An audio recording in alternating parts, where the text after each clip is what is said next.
You come out of the holster. It goes down and then up. Remember, the line is straight. Upward.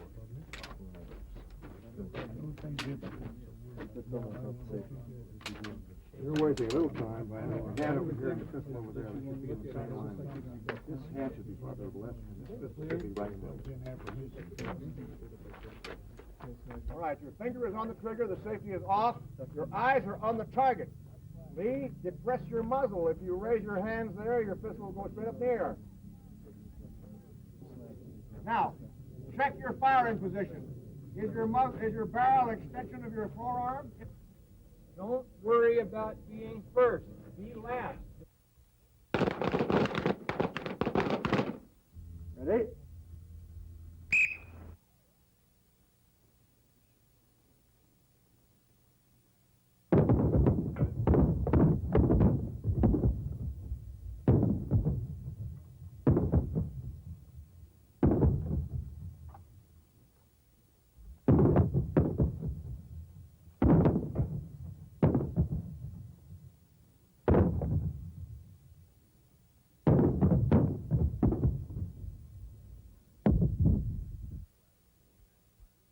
Mindset. Mental attitude is the most important lesson taught at gun sight. Mindset. The problem of doing it. What do you suppose happens when a man who has proved that he can hit a package of cigarettes 9 times out of 10 at 25 yards confronts an armed enemy at arm's length and misses him 6 times in a row? Happens. All you got to do is read the newspapers. You have to read them with a certain amount of critical analysis because it's hard to find such things as ranges and so on. But here you have a man who has proved that he's a good shot, but when he has to shoot, he misses. And he misses in a ghastly fashion. I mean, misses you would not believe. I've heard people, when I've served as an expert witness in court, actually raise their hands, judges and prosecutors, say, you mean a man could miss at 18 inches? Yeah, could. Does. Now, none of you here is going to miss that paper down there at 18 inches. You're laying them out at 10 meters, which is quite a ways out. And you will do better than that before the course is over. But the question is, when you need to do it, will you do it? And that is the purpose of this exercise this afternoon. Of the people who have taken this training and who have subsequently met lethal violence and who have survived with flying colors, not one has told me that he did so because we taught him how to take the heads off daisies at 50 yards or how to fire 2,900 out of 3,000 on a numerical course. On the contrary, every one of them told me that when the flag flew, he knew how to think, and that what saved his life, that of his wife, that of his associates, that of his children, what saved his life was what he learned on Wednesday afternoon. Now, it's a very important part of the course. I emphasize it, and I will go on and show you why I think so. You see, there's this problem. We are basically programmed in our psyches to avoid inflicting lethal damage on other human beings. We don't want to do it, and it's a good thing. We wouldn't like people wandering around who like to kill people. We find them once in a while, but we take steps.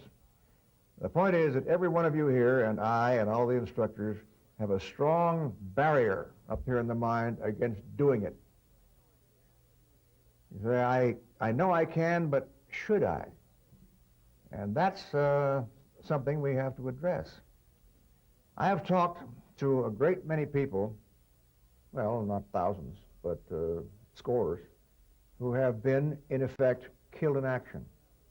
How is that? It's because when a man is laid out unconscious, he might as well have died. So if a man is taken off the field in a stretcher and brought around in the hospital later, his mindset at the time of his death is exactly the same as if he had died. So I have talked to these people in person, and I find that the overwhelming impression that all of them had at his last waking moment was astonishment. Not fear, not agony, not despair, not regret, but surprise. What? What's going on? We teach junior officers, you know, that a man can be forgiven for being defeated, but never for being surprised.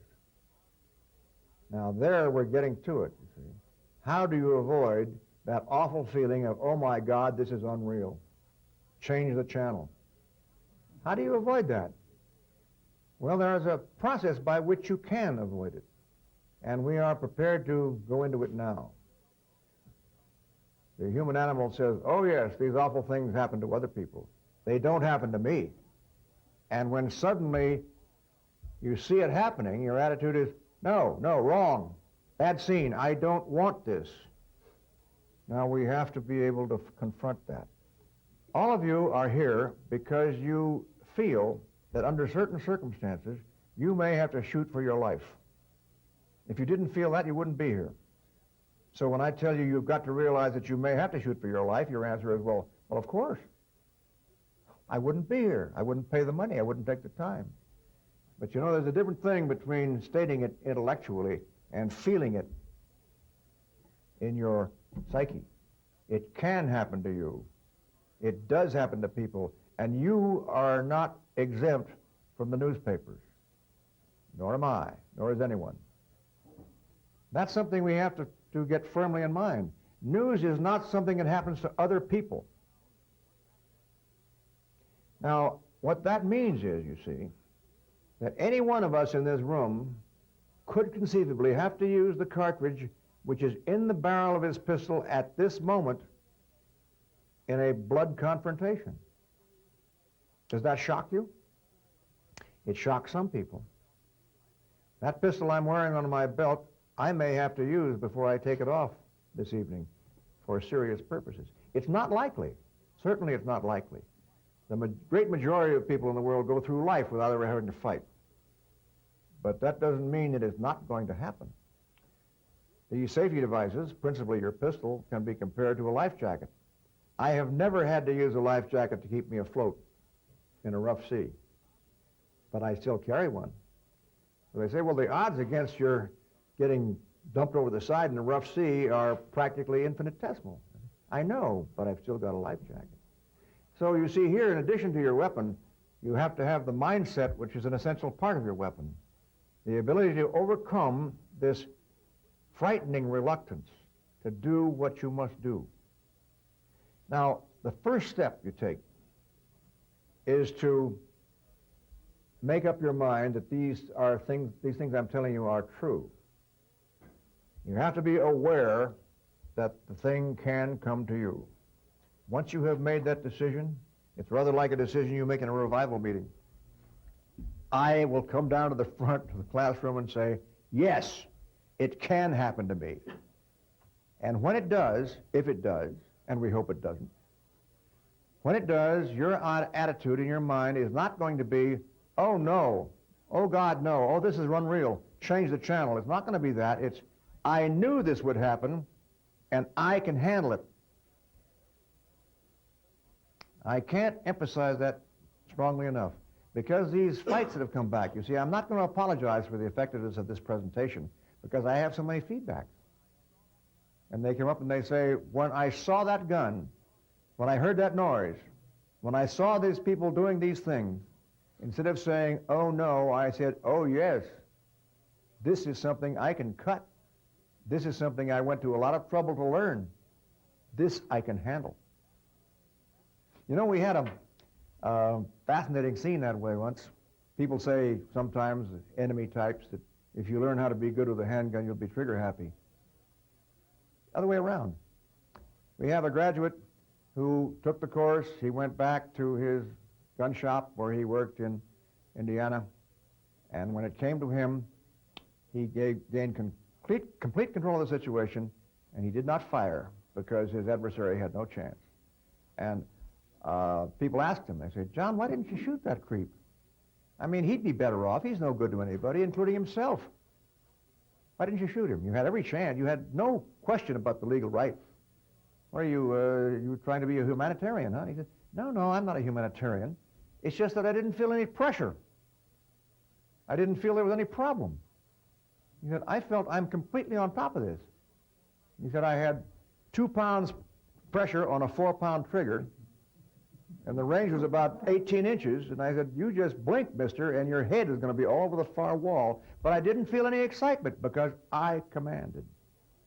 Now, you see, that's the situation that you can get from this.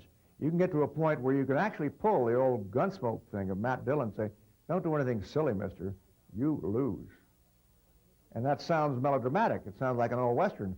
But so help me, that's the way people feel under those circumstances. I know because they've told me so. Now, that is the first step you take. The fact that you're not going to be surprised. Never. Nobody in this classroom is ever going to be astonished if he suddenly looks right into the lion's mouth. He knows the lion is there. He doesn't expect the lion to be waiting outside his kitchen door. But if he sees the lion, he's not going to be astonished. He's going to say, lion, right, problem A. I have answer A. And that's where you get off the ground. That's where you get the ability to set yourself into a situation where you will not be taken off base when the flag flies. We have too many of these cases where people who are real handlers of a pistol just go to pieces when they see a real situation. The result of our studies can give us a mindset program which will do wonders for you. At least they have done wonders for other people, and we hope they will for you should you need them. Now, the difficulty is that you can't go through life in a condition of prickly alertness. You can't spend the rest of your life with your hand hovering around your pistol butt. We can't live like that. In the first place, it's nervous. In the second place, it isn't appropriate to the situation. But what we can do is train ourselves to shift our mindset from one condition to another and give ourselves a tremendous edge over our adversary in terms of readiness to do that fearful thing. That fearful thing is to press the trigger when your front sight is in the middle of somebody's chest. You don't want to do that. You resist doing it, and you should. But if your life depends upon it, or the life of your wife depends upon it, you must. So how do we make the change?